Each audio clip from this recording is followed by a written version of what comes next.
Bismillahirrahmanirrahim. Physics, second year, National Book Foundation. Here we come with another important topic. The topic name is spontaneous and random nuclear decay. ठीक है, बहुत important topic है sir. Spontaneous and random nuclear decay और nuclear physics का start है. आपको ये बात बताई गई थी प्रीवियस टॉपिक्स में भी कि ऐसे एलिमेंट्स जो जिनके न्यूक्लियर अनस्टेबल होते हैं, जिनका एटॉमिक नंबर ग्रेटर देन 82 होता है, तो वो क्या करते हैं, वो अपने आप से अल्फा, बीटा और गैमा डिके करते हैं, मतलब पार्टिकल्स का इखराज करते हैं, लाइक हीलियम इखराज करते हैं, लाइक बीटा पार्टिकल इखराज करते हैं, लाइक गैमा रेज इखराज करते हैं और अपने आप को स्टेबल करने की कोशिश करते हैं. उसको हम बेसिकली न्यूक्लियर डिके का नाम देते हैं. तो डेफिनेशन लिखिएगा, छोटा सा टॉपिक है, कुछ इतना मुश्किल टॉपिक नहीं है.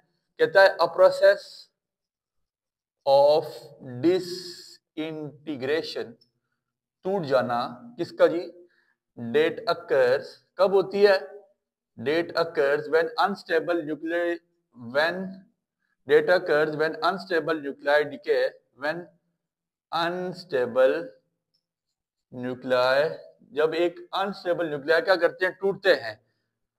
A process of disintegration that occurs when unstable nuclei decay in an attempt to attain stability. In an attempt to attain stability called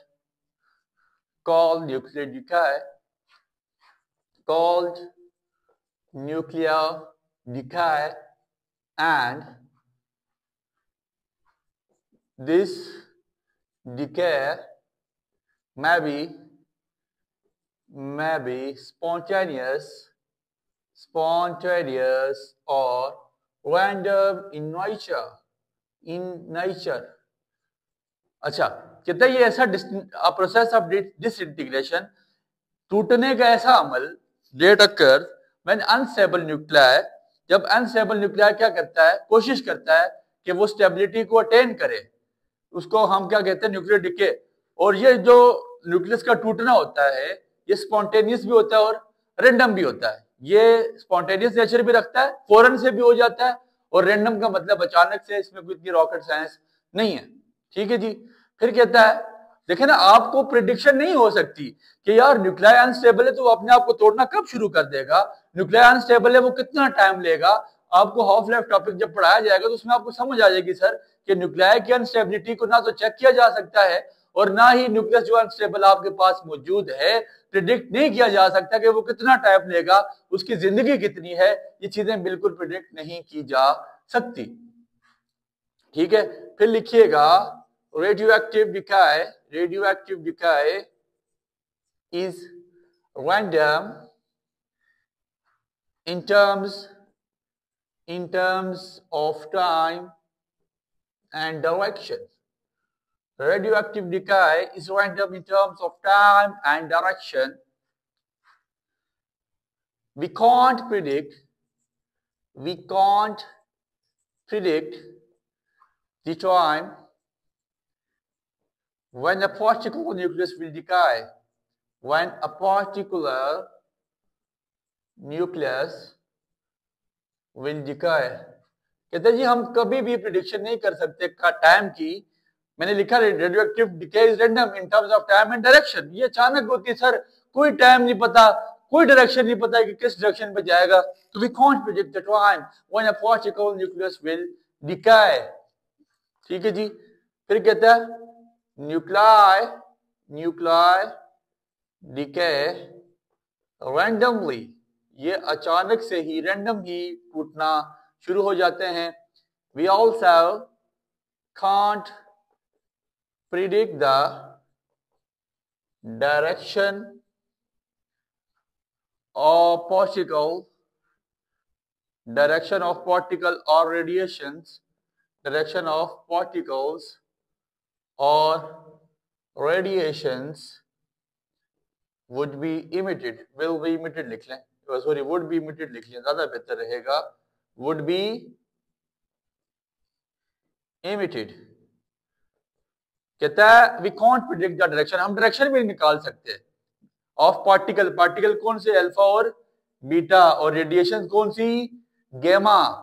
we can't predict the direction of a particles और radiation would be emitted. हम जो वहां से निकलने वाली radiation है, जो particles हैं, उनको प्रिडिक्शन नहीं कर सकते कि वो किस डायरेक्शन में मूव ऑन होंगी। एंड अगर कोई आपसे पूछे, कोई आके मुझसे पूछे तेरे तीरे नीम कश को, अगर कोई आपसे आके पूछे कि रेडियो एक्टिव डिके स्पॉन्टेनियस क्यों है, क्वेश्चन बहुत दफा आया और एमसीक्यू में आता है, radio active decay is spontaneous because radioactive decay spontaneous है क्योंकि decay process